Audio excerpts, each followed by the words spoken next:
निज गुरु महेर कहेर नहीं कब हूँ, निज गुरु महेर कहेर नहीं कब हूँ। लहे जन सुख जो सुहागी, निज गुरु महेर कहेर नहीं कब हूँ। लहे जन सुख जो सुहागी, हरखवंत हमेश देश में, हरखवंत हमेश देश में। वरते वेश में रागी, वरते वेश में रागी। परम गुरु सेवो। कैवल कैवल रटन करो, सांझ सवारे स्मरण करो। આ કોઈ ભક્ત ગુણવંત ભાઈએ ભજનો બનાવ્યા છે, ખૂબ ભાવથી બનાવ્યા છે અને કોઈએ સુંદર ગાયા પણ છે. कैवल कैवल रटन करो, सांझ सवारे स्मरण करो। हे सांझ सवारे स्मरण करो।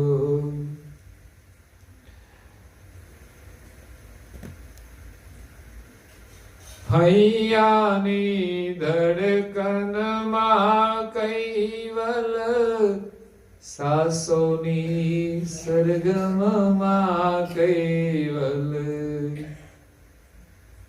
હૈયાની ધડકનમાં કૈવલ, સાસોની સરગમમાં કૈવલ।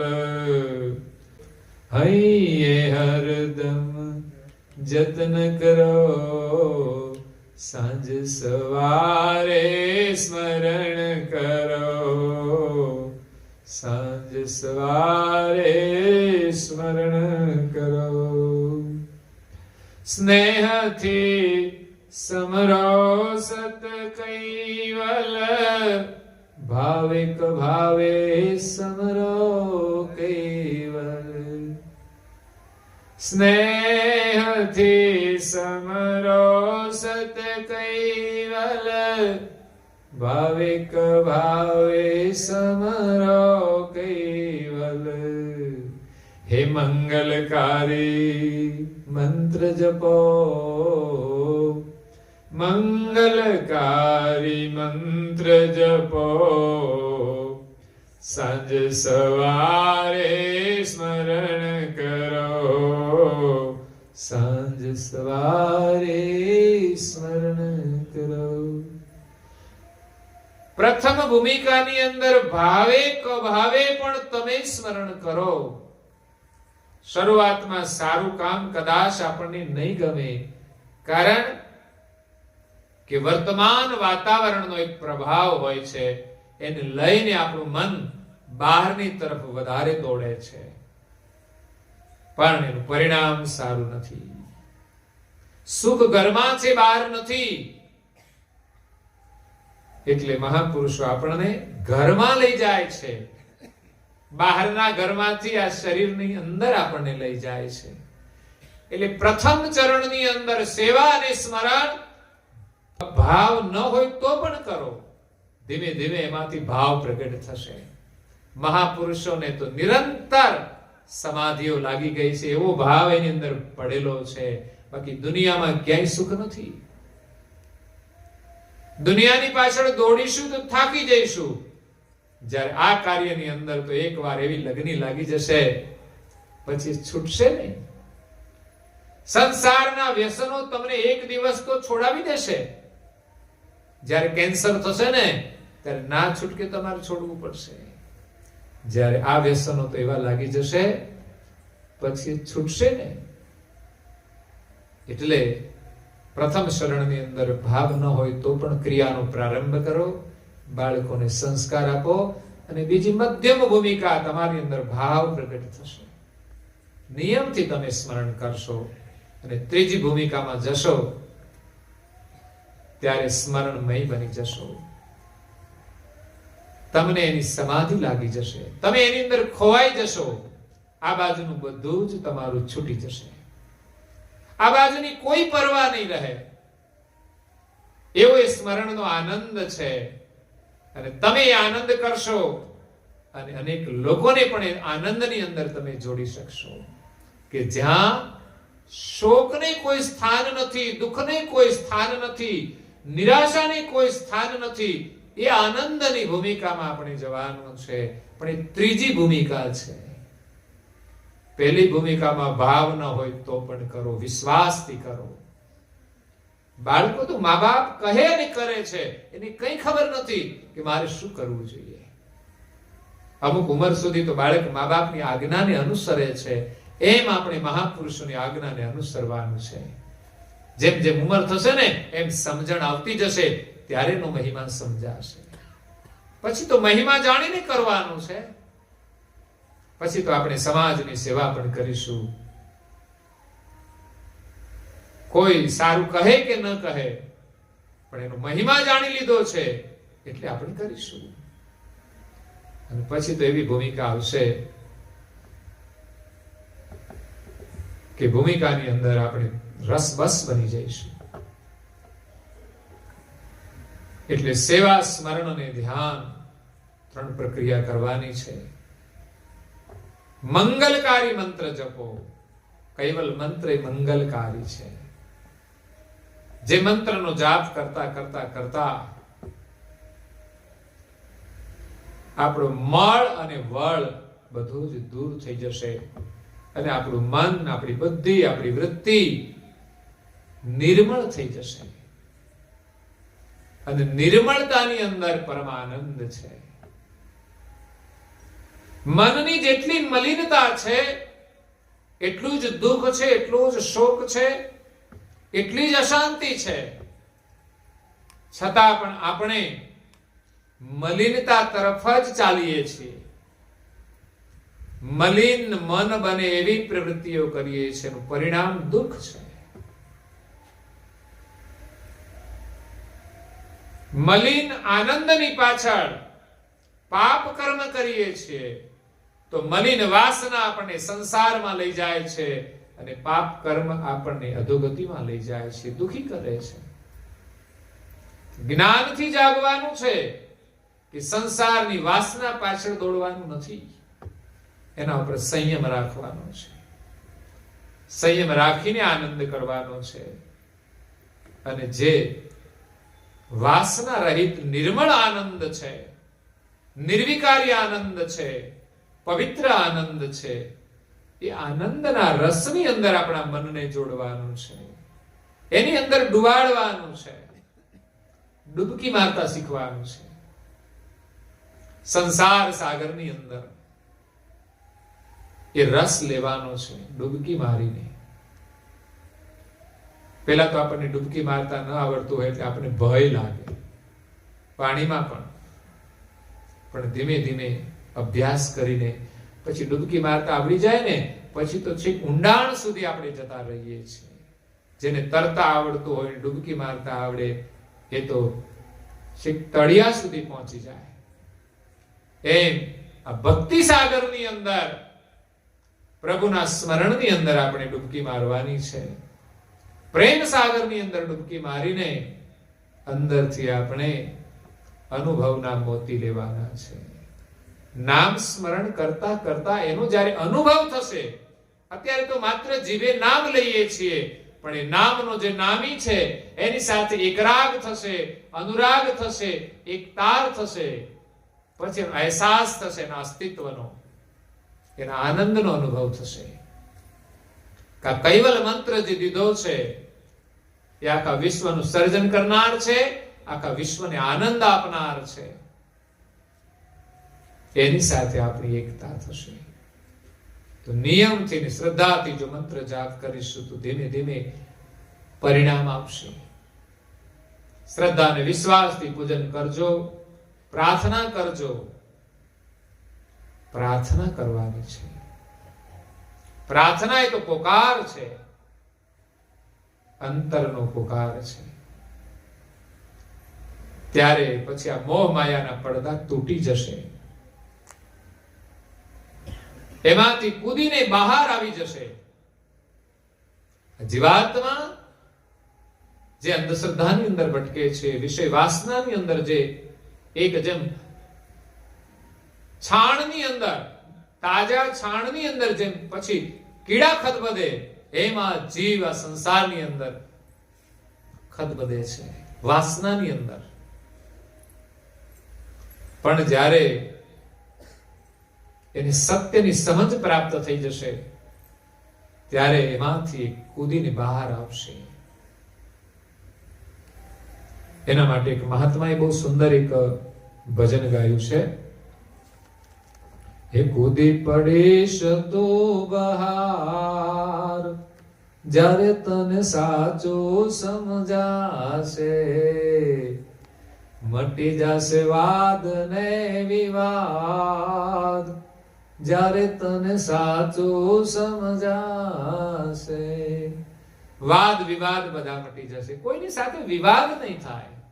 મારા તારાના વિવાદ છે ને, ઘરથી માંડીને ધર્મ માર્ગની અંદર પણ વાદ વિવાદ છે, એ બધા વાદ વિવાદ મટી જાય એવું પરમ ગુરુનું જ્ઞાન છે, એનો અનુભવ છે. કૂદી પડીશ તું બહાર, પછી આ વાદ વિવાદ વાળા સંસારની અંદર તું નહીં રહે, એનાથી બહાર તું નીકળી જઈશ.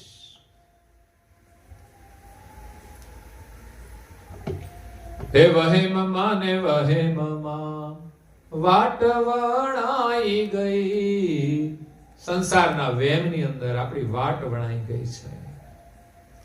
મોહમાં ને મોહમાં એ મૂડી તણાઈ ગઈ, સંસારનો મોહ છે, એની અંદર આપણી જે મૂડી હતી એ બધી તણાઈ ગઈ. સાહેબ, આપણે ભગવાને મૂડી આપીને મોકલ્યા છે, અને છે પ્રેમની મૂડી. પ્રેમની મૂડી આપણે સંસારમાં ગુમાવી દીધી. સંસારના મોહમાં ને મોહમાં તમે જોજો, બધા જીવન પૂરું થાય ત્યારે તો બધો જ પ્રેમ ખતમ થઈ ગયો હોય. આમ કેવા બેઠા હોય ઉદાસ થઈને, હવે ભગવાન લઈ લે તો સારું, જોજો એમ લોકો કહેતા હોય. બાકી તો માનવ જીવન મળ્યું છે, ભલે વૃદ્ધાવસ્થા હોય, પણ હરિનું નામ લઈશું એટલા શ્વાસ તો આપણને લાભ મળશે. જીવન આ ફરી નહીં મળે. ભલે બીમાર હોઈએ છતાં પણ કોઈ દિવસ એમ ન નીકળવું જોઈએ કે હવે મારે નથી જીવવું. ગમે તેવી બીમારી હોય, ગમે તેવું દુઃખ હોય, ગમે તેવી ગરીબી હોય, છતાંય હરિનું નામ લઈને હંમેશા ખુશ રહીએ. પણ જીવનની અંદર, ભોગ વિલાસની અંદર, કુટુંબ પરિવારની અંદર પ્રેમ ઢોળી નાખ્યો હોય, પછી ઘરના સભ્યોએ કોઈ બોલાવતા ના હોય, એવી દશામાં એને કેમ ગમે જીવવાનું? કારણ કે પ્રેમ હતો, સંસારમાં ઢોળી નાખ્યો. વેપારની અંદર કાવા દાવામાં ગુમાવી દીધો, ભોગ વિલાસની અંદર ગુમાવી દીધો. હવે રહ્યું નહીં કશું જ. ન ભોગના સાધનો રહ્યા, કે ન ભોગવી શકાય એવું શરીર રહ્યું, અને ન પ્રેમ પણ રહ્યો કે એ પ્રભુનું નામ લઈ શકે. મોહમાં ને મોહમાં મૂડી ગુમાઈ તણાઈ ગઈ. સાંભળીશ સંતનો પુકાર, જ્યારે તને સાચું સમજાશે. આવા સમયે પણ જો કોઈ સંતનો પોકાર સાંભળીશ, સંતોએ આપણને પોકાર કરીને જ્ઞાન આપ્યું છે, તમે એની વાણી તો સાંભળજો. એ વાણી પોકાર કરીને નીકળેલી છે કે આ સંસારમાં કેટલો બધો ત્રાસ છે, કેટલું દુઃખ છે, એ ભગવાન આમાંથી અમને બચાવી લેતું. અને જ્યારે જ્યારે જે મહાપુરુષોએ પોકાર કર્યા છે ને, ત્યારે જ આમાંથી બહાર નીકળ્યા છે. જ્યાં સુધી આ સંસારમાં ગમતું હોય ત્યાં સુધી ભગવાન લે ખરા આમાંથી.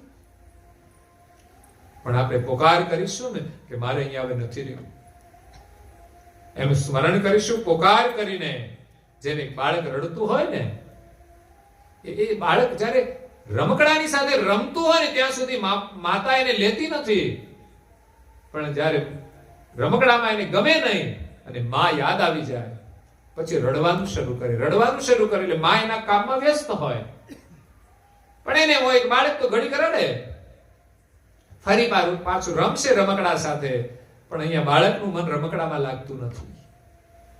એમાં સંસારના રમકડામાં આપણું મન લાગેલું છે, પણ જ્યારે આપણી માં યાદ આવશે, પિતા યાદ આવશે, ત્યારે પછી આ રમકડું આપણને ગમશે નહીં. પણ હજુ તો યાદ આવે તો. અને થોડા થોડા રડીએ ને, સંસારમાં દુઃખ આવે એટલે આપણે રડીએ છીએ, પણ છતાંય સંસારના રમકડા છોડતા, રડતા રડતા રમકડા જ પકડી રાખીએ છીએ. બાળક રડે છે ને રમકડું પાછું પકડે છે, પણ પછી તો રમકડું છોડીને જ્યારે રડે છે, અને કેવું રડે છે, શ્વાસ ભરીને રડે છે. આપણે એમ કહીએ બાળક શ્વાસ હાહ લઈ ગયો, એમ કે હાહ લઈ ગયું. તમારે અહીં કહેતા હોય નહીં કહેતા હોય ખબર નહીં, બાકી કાઠિયાવાડની અંદર એમ કે હાહ લઈ ગયું બાળક. બહુ રડવા માંડે. માં લે ને પછી તો માં બધા જ કામ છોડી અને બાળકને ઉઠાવી લે છે અને પોતાની સાથે રાખી દે છે. ત્યારે બાળક શાંત થાય છે. અને માતાને મળવાથી એનું જે બધું જ દુઃખ એ દૂર થઈ જાય છે. અને માતાને મળવાનો જે આનંદ છે ને, એ જ જીવનનો સાચો આનંદ આપણે મેળવવાનો છે, કે જ્યારે આપણને સમર્થ પરમ ગુરુ મળે અને કૈવલ કરતા મળે. પણ ક્યારે મળશે? આ દુનિયાના બધા રમકડા છોડીને જ્યારે પુકાર કરીશું ત્યારે ચોક્કસ એ લેવા આવશે. અને સવારની જે પ્રાર્થના છે, ઉપાસના, એ પ્રાર્થના એ પોકાર છે. ખરેખર ગુરુ મહિમાનો પાઠ કરીએ ને તો એકવાર તો આંસુ આવવા જોઈએ. અને આંસુ આવશે ત્યારે સમજવાનું કે હવે તમારી પ્રાર્થના શરૂ થઈ છે. બાકી તો પાઠ કરીએ છીએ, અને પાઠ કરવાના સંસ્કાર તો હોવા જોઈએ ને, એમાંય શ્રદ્ધા તો હોવી જોઈએ ને. નિયમથી જ્યારે થશે ત્યારે સમજવાનું કે તમારી શ્રદ્ધા જોડાઈ ગઈ છે, અને એકાગ્રતાથી પાઠ થશે, એમાં રહેલા શબ્દો સાથે ભાવ સાથે પાઠ થશે. ધીમે ધીમે એમાંથી વેદના પ્રગટ થશે. નારણદાસજી મહારાજના હૃદયમાં જે વેદના હતી ને, જે પાઠ નીકળ્યો છે ને, એ વેદના આપણા હૃદયમાં પ્રગટ થશે, એ પ્રેમ પ્રગટ થશે. અને પરમ ગુરુની જ્યારે પ્રાર્થના થશે ત્યારે એની સાથે એક તાર થઈ જશે. ત્યારે સાચા સુખનો અહેસાસ થશે. આ કોઈ સામાન્ય પાઠ નથી. મહેર કરી મય દીજીએ સેવા સુમિરન ધ્યાન, યશ ગાવા અનુભવ ગતિ. આપણે એના યશ ગાવાના છે અને અનુભવ ગતિ મેળવવાની છે. કરુપતિ પરમ વિલાન. પછી તો નાનકડી 10 જ ચોપાઈ છે. ગુરુ મહિમા સાખી છે. ગુરુ મહિમાનો પાઠ આપણા ઘરમાં કરવાનો છે, પણ કદાચ ઓછો સમય રહે તો ગુરુ મહિમા સાખીની 10 ચોપાઈઓ તો અવશ્ય પાઠ કરજો. સવારે અને સાંજે 2 ટાઈમ ગુરુ મહિમા સાખીનો પાઠ કરો, અને સવારની મંગલા આરતી કરજો. તમારું મંગલ થશે. આપણા પરિવારના બધા જ સભ્યો મંગલા આરતી કરે, આગળ પાછળ કરે તોય વાંધો નથી. આરતી ભલે એકવાર કરે, પછી પાઠ કરે મંગલાનો, આપણું સદાય મંગલ થશે. સાંજે સંધ્યા આરતી અને ગુરુ મહિમા સાખીનો પાઠ કરીએ, અને અનુકૂળતા હોય ને તો પૂરો પાઠ કરજો. અને પરિવારની અંદર સભ્યો બધા સાથે હોય તો અનુકૂળતા હોય તો સાથે બેસીને કરજો. પૂર્ણિમાનું વ્રત હોય તો એ દિવસે પણ સાથે બેસીને આપણે પાઠ કરીએ. અને પૂર્ણિમા હોય ત્યારે તો અવશ્ય બધા જ નિયમોનું પાલન એ દિવસે થવું જોઈએ. પૂર્ણ ઉપાસના પણ થવી જોઈએ, ધ્યાન ભજનમાં પણ બેસવું જોઈએ, કપાળમાં તિલક પણ કરવું જોઈએ, ગ્રંથનું વાંચન કરીને સત્સંગ પણ સાંભળવો જોઈએ. તો એ રીતે પરમ ગુરુની પૂર્ણ કૃપા આપણને પ્રાપ્ત થશે. અને એમ કરતા કરતા એવી સ્મરણની ભૂમિકા થશે કે તમે તમારું કામ કરશો ને તો એનું સ્મરણ નહીં ભૂલાય. અને પછી જરૂરી લાગશે ને એટલું જ કામ કરશો, વધારાના કામ નહીં કરો. પછી કામ સિવાય કોઈની સાથે બેસવાનો સમય નહીં મળે, ખોટી વાતો કરવાનો સમય નહીં મળે. કારણ કે પરમ ગુરુના શરણમાં જ્ઞાનનો ખજાનો છે. પરમ ગુરુના ગ્રંથને તમે નિરંતર અભ્યાસ કરશો, એ ખજાનો ખૂટશે નહીં. અને તમને એમ લાગે કે હવે બધું જ મારા સ્મરણમાં આવી ગયું છે, ત્યારે ખજાનો તમારે બીજાને લૂંટાવાનો છે, દુનિયાને આપવાનો છે. છેલ્લા શ્વાસ સુધી આપણે એનું સ્મરણ કરતા રહીએ અને સેવા કરતા રહીએ. અને અંતિમ પ્રક્રિયા છે ધ્યાનની, એ ધ્યાનમય બની જઈએ. તો આપણા ઘરની અંદર આ સંસ્કારની ભૂમિકા ઊભી કરવાની છે. વાતો કરવાથી જ કામ નહીં બને, પણ ઘરનું એક વાતાવરણ એવું બને કે આપણી પેઢીમાં વારસાગત આ પ્રક્રિયા ચાલે. જેમ સમાજના રિવાજો જેમ વારસાગત ચાલ્યા જ આવે છે કે આપણા વડીલો આવું કરતા હતા એટલે આપણે આવું કરવાનું, આ વ્યવહાર સમાજના, એ જ રીતે ધર્મની પણ એક પરંપરા ઊભી થવી જોઈએ કે અમારા વડીલો આ કરે છે, અમારે કરવાનું. અને ધીમે ધીમે સમજણ આવે છે એમાંથી. તો આજે પરમ ગુરુની કૃપાથી કરશનભાઈ, અનાભાઈ અને એમના બંને દીકરાઓ વિનુભાઈ અને એમના ધર્મપત્ની સરોજબેન તથા સંજયભાઈ અને એમના ધર્મપત્ની શીલાબેન અને તથા બાળકો સપરિવારની હાર્દિક ભાવનાથી પરિવારોએ ખૂબ મહેનત કરીને સુંદર ભવન બનાવ્યું છે. ખરેખર પરમ પ્રભુની કૃપા હોય તો બનાવવું જોઈએ. સમય જતા દરેક મકાનો જૂના થાય છે, જીર્ણ પણ થઈ જાય છે, સમયાંતરે બદલાય છે. પરિસ્થિતિ સારી હોય તો થાય, નહીં તો ના પણ થાય. એટલે પરમ ગુરુની એક કૃપા તો છે જ કે નવું ભવન બન્યું છે, તો પછી શાંતિથી એની પૂજા પ્રાર્થના તો આપણે કરવી જ જોઈએ. એની કૃપાથી કરવાનું છે. સગવડ થાય એની કૃપા છે. જેટલી પણ સગવડ ઘરમાં વધારો એટલી જ અનુકૂળતા એમની કૃપા મેળવવા માટે થવી જોઈએ. ઘરમાં જેટલા સાધનો વસાવો એ સાધનોનો એક સેવામાં પણ ઉપયોગ કરવો જોઈએ. એટલે પરમ ગુરુની કૃપા વિશેષ આપણને મળે, આપણે વધુ સુખી સંપન્ન બનીએ, પણ વિશેષ સાધનોનો ઉપયોગ આપણી જરૂરિયાત માટે અને જરૂરિયાત પછી ભગવાન જેટલું આપે એટલું જ આપણે પરમાર્થ માટે લૂંટાવીને પરમ ગુરુના આશીર્વાદ મેળવીએ. આ જ જીવનનો ધ્યેય છે કે આપણા માટે જેટલું જરૂરી હોય એટલું વાપરીએ, સિવાય સંતોષ રાખીને ભગવાન આપે આપણને. તમે જેટલું સેવા કાર્યની અંદર વાપરશો એટલું વધુ તમને આપશે. સેવાની અંદર વાપરેલું એ તો વાવેલું છે, ને વાવેલું તો અનેક ગણું થાય છે. માત્ર આપણા પૂરતું આપણે સીમિત રાખીશું તો પછી વધારો નહીં થાય. આ જન્મ પછી બીજા જન્મમાં નહીં લાભ મળે. આ જન્મમાં આપણે વધારો કરવાનો છે કે પરમાર્થમાં વાપરવાથી આપણા બાળકોને મળે છે અને સારા સમાજને એનો લાભ થાય છે. અને એથી વિશેષ આપણને મળ્યા જ કરે સંસ્કાર અને સંપત્તિ. તો પરમાર્થના માર્ગે વાપરવાથી આ જન્મમાં તો વધતી રહે અને બીજા જન્મની અંદર પણ આપણને પ્રાપ્ત થતી હોય છે. એટલે સંપત્તિ જેટલી પરમાર્થમાં વપરાય ને એટલું જ સુખ આપે છે. બાકી જરૂરિયાત ઉપરાંત આપણે સ્વાર્થમાં વાપરીએ, ભોગમાં વાપરીએ, વિલાસમાં વાપરીએ તો સંપત્તિ આપણા માટે દુઃખનું કારણ બની જાય છે,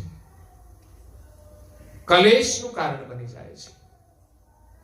એટલે માયાને પણ બહુ સમજીને વાપરવી જોઈએ.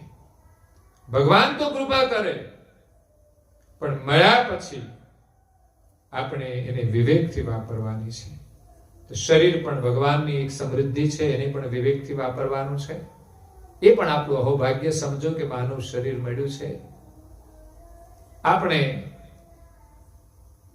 ભગવાનનો જે અહેસાન છે એ ઉપકાર ભૂલવો ના જોઈએ કે ભગવાને મનુષ્ય શરીર આપ્યું છે, સુખી શરીર આપ્યું છે, સ્વસ્થ શરીર આપ્યું છે. એમાં જેટલી સુવિધા મળે ને એ ભગવાનની કૃપાનો જ પ્રસાદ છે. એમ સમજીને વાપરવાથી એ આપણા માટે સુખરૂપ બને છે. અને ઘણા દુનિયામાં લોકો એમ પણ માનતા હોય છે કે આ બધું મારું છે, છેલ્લા દિવસે લઈને તો જાજે, એક સોય જેટલું લઈને તો જાજે તો તારું માની શકાય. એટલે આપણું નથી, મારું મારું માનવાથી જ ઘરમાં કલેશની ઝઘડા થાય છે, અહમની અસ્મિઓ આવે છે.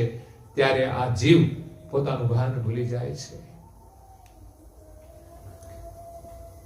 તો પૂજ્ય શ્રી નારાયણદાસજી મહારાજ શ્રી આપણે ઘણો બધો ગુરુ ઉપદેશ આપ્યો છે. એમાંથી આપણે ઉપદેશ લઈને આપણું જીવન પરમ ગુરુનાશ્રમમાં સમર્પિત કરીએ. અહીંયા પરિવારજનોએ ખૂબ સુંદર આયોજન કર્યું છે. આમ તો સંભાવના થવાની નહોતી હો. મને ઘણા લોકોએ સલાહ આપી કે આ કાર્યક્રમ રખાય. કેમ? તો કે કોરોના છે એટલે, બીજો કોઈ પ્રશ્ન નથી. પણ કરશનભાઈની ભાવના હતી એટલે ઘણા સમય પહેલા એમણે નોંધ આપી હતી કે આ તારીખે અમારે કરવાની ઈચ્છા છે.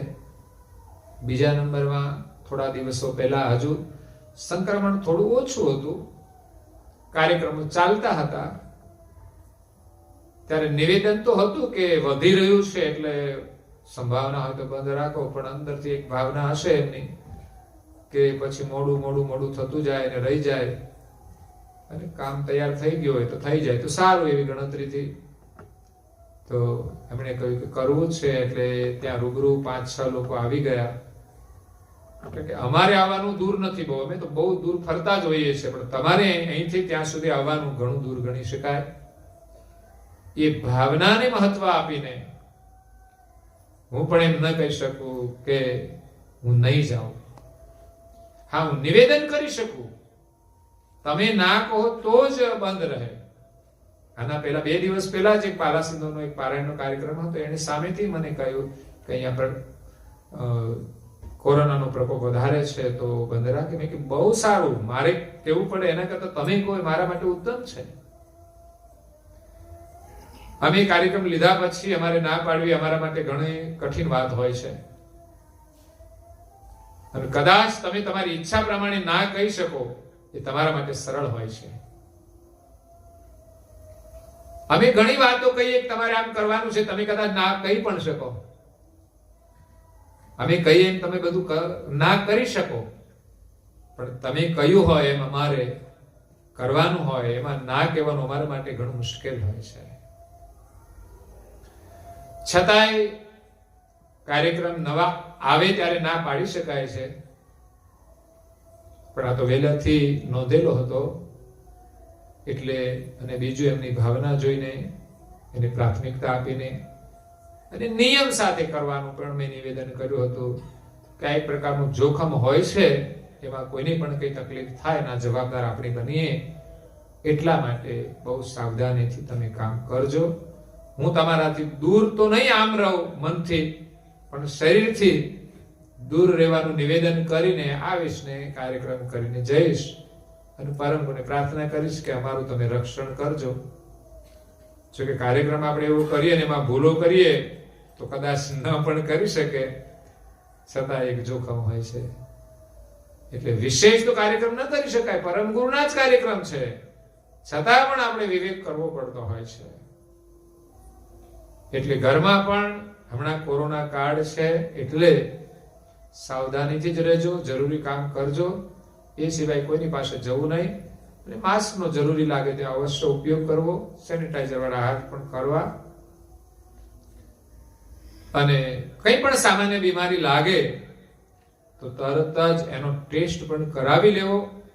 કારણ કે એમ લાગે કે આ તો સામાન્ય બીમારી છે, કદાચ કોરોના પોઝિટિવ હોય અને ઘરમાં બીજા લોકોને પણ એ બીમાર કરી દે અને તમારી બીમારી વધી જાય, પછી મોડું થઈ જાય તો તમારા માટે મુસીબત વધી જાય. એટલે સામાન્ય બીમારી લાગે, તાવ આવી જાય, કંઈ પણ થાય તો અવશ્ય તપાસ કરાવી લેજો. ટેસ્ટ કરાવવામાં કંઈ વાંધો નથી હોતો, અને પોઝિટિવ આવે તો 15 દિવસ બધાથી દૂર રહેવામાં પણ વાંધો નથી, નહીં તો કાયમને માટે દૂર થઈ જઈએ. જો કોરોના વધી ગયો હોય તો આપણે બધાથી દૂર કરી દે કાયમને માટે. એટલે સાવધાની અવશ્ય રાખજો. અને એક વાત મારે એ પણ કહેવાની છે કે આ કોરોનાથી બચવાનો અંતિમ ઉપાય એ જ હતો કે એની દવા આવી જાય. અત્યાર સુધી 1 વર્ષથી આપણે એ જ રડતા હતા કે સાવધાની તો રાખીએ છીએ, પણ જ્યાં સુધી દવા નહીં આવે ત્યાં સુધી આનો કોઈ ઈલાજ નથી. એટલે 1 વર્ષ ઉપરથી મહેનત કરતા વૈજ્ઞાનિકોએ એની દવા શોધી છે અને આપણે બધાને આપી છે. તો એમાં આપણે વિશ્વાસ રાખીને, આ તો વિના મૂલ્યે લેવાનું છે, બાકી તો છે ને આની પાછળ ખર્ચો ઘણો હોય છે, પણ આ તો પરિસ્થિતિ પ્રમાણે સરકારે આપણા માટે જે વ્યવસ્થા કરી છે. બાકી પ્રાઇવેટમાં જઈએ આપણે કોઈ દવા મફત મળતી, તમે ટેસ્ટ કરાવશો તો પણ ખર્ચો થશે, તો એ જ ખર્ચો સરકારને પણ લાગતો હોય. એમ આ વેક્સિનની જે દવા છે એની રસી વિના મૂલ્યે મુકાવે છે, આપવામાં આવે છે, અને એ પણ આપણે આમ તો એના આરોગ્ય કેન્દ્ર સુધી જવું પડે, એની જગ્યાએ સરકાર આજે ગામડે ગામડે સુધી જઈને પણ ઘણી વ્યવસ્થા કરે છે. તો જે નિયમ પ્રમાણે, જે ઉંમરના લોકોને મુકાવાનો નિયમ હોય એ પ્રમાણે અવશ્ય એ મુકાવી દેવી જોઈએ. એમાં ભય રાખવો જોઈએ નહીં કે આની શું જરૂર છે, એવું પણ ન રાખવું જોઈએ. આ જેમ એક વખત લોકોને લકવા થઈ જતા હતા, પેલા રક્તપિત્તના રોગ થતા હતા, શીતળા થતા હતા, એમાંથી રસી શોધાય ને આજે બધા જ લોકો નાના બાળકોને રસી મુકાવે છે.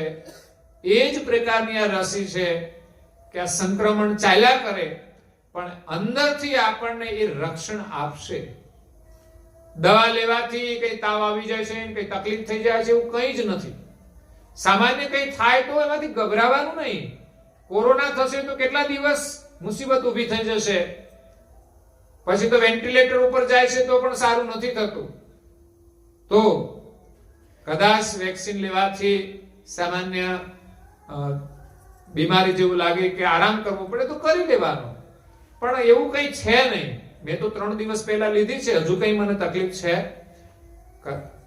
બાકી જેનું શરીર જે પ્રકારનું હોય એ પ્રમાણે અત્યારે વાયરસ ચાલે છે તો એમે અસર થઈ જશે. જો વેક્સિન લેવાની ક્ષમતા નહીં હોય તો કોરોના ગ્રહણ કરવાની ક્ષમતા પણ આપણામાં છે નહીં. એટલે કોરોનાથી બચવા માટેનો સર્વોત્તમ ઉપાય તો આપણા માટે દવા જ છે, અને ભવિષ્યમાં પણ દવા જ લેવાની છે. બાકી આ નિયમ તો આપણે ક્યાં પૂરા પાડીએ છીએ, અને એ પણ પાળવા પડશે ને દવા પણ લેવી જ પડશે. કારણ કે કોરોના નામનો રોગ સમાજમાં આવી જ ગયો છે, એટલે કાયમને માટે પાછું ચાઇનામાં જતો રહેશે પછી નહીં આવે એવું નથી. આ તો ફરિયાદ કરવાનું. તો પછી ક્યાં સુધી ધંધા બંધ રાખીશું? તો વેક્સિન લઈ અને એના જે નિયમ છે સાથે આપણે કામ કરવાનું છે. અને પરમ ગુરુની દવા છે, જે વિકારો રૂપી જે વાયરસ છે એ પણ આપણે જન્મો જન્મથી દુખી કરતો આવ્યો છે, એમાંથી છૂટવા માટે પરમ ગુરુની પણ અક્ષીર દવા છે, કૈવલ મંત્રની દવા છે, અમર મંત્રની દવા છે. એ પણ બધા અવશ્ય લેજો. બાલ તિલક પણ અવશ્ય કરજો. એ પણ આપણા માટે એક નિયમ છે પ્રોટેક્શન માટે. અને પેલી દવા છે મંત્ર જપ, એટલે દવા પણ લેવાની છે અને પ્રોટેક્શનના નિયમો પણ પાળવાના છે. પગે લાગવું એ પણ એક પ્રકારનો નિયમ છે. તો વંદના કરી અને પરમ ગુરુના શરણમાં પ્રાર્થના કરીએ કે આખા વિશ્વને કોરોનાથી બચાવે, પણ કરેલા કર્મના ફળ તો દરેકને ભોગવવા પડે છે. છતાંય દયાળુ છે, સર્જનહાર. તો આપણે એમની આજ્ઞાને જો સ્વીકારીશું તો ચોક્કસ આપણું રક્ષણ અવશ્ય કરશે. આ સાથે પરિવારને ખૂબ ખૂબ ધન્યવાદ છે કે નવા મકાનના મંગલ પ્રવેશ નિમિત્તે આવા સુંદર કાર્યક્રમનું આયોજન કર્યું. એ જ પરમ ગુરુના આશીર્વાદ છે. એ ઘરની અંદર સુખ શાંતિ અને સમૃદ્ધિ કાયમને માટે રહે. અને મેં જેમ કહ્યું તેમ આ સત્સંગનો પ્રસાદ એમને આશીર્વાદ રૂપે મળ્યો છે, એ જ પ્રકારે ઘરની અંદર રહેશે તો કાયમને માટેની ભાવિ પેઢીને પણ એ સુખ શાંતિ વારસામાં મળશે. આ સાથે અહીંયા કથાને વિરામ આપીએ છીએ. અસ્તુ સત કેવલ સાહેબ.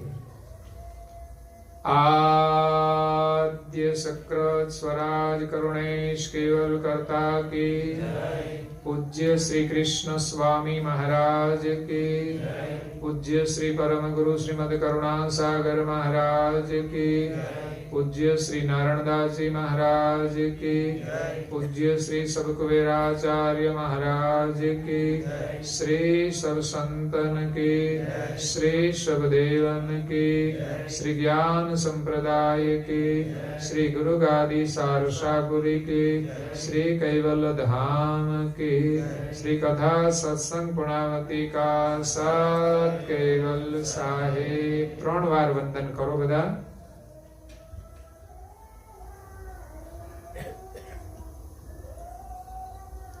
કૈવલ હંસો સત કૈવલ સાહે. બોલો જો બાજુમાં બેઠા છે એને પણ બે હાથ જોડીને કહેજો સત કૈવલ સાહે, સત કૈવલ સાહે. અખંડયનાદિ પદને તણ સહી દીધે પ્રભુ સંશય સગળા નિવારી ગતિ શુદ્ધ કીધે સમુજય ચરણ શરણ નો મહિમા મંગલકારી પ્રભુ નંદમતે નો માનવ ઓળખે કઈ વિધિ પ્રભુ જય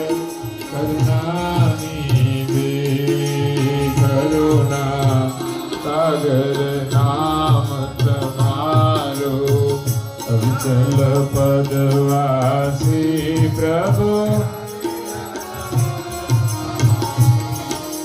શરણાગત ને સાનમાં સીડી બતાવી સીધી પ્રભુ જય કરો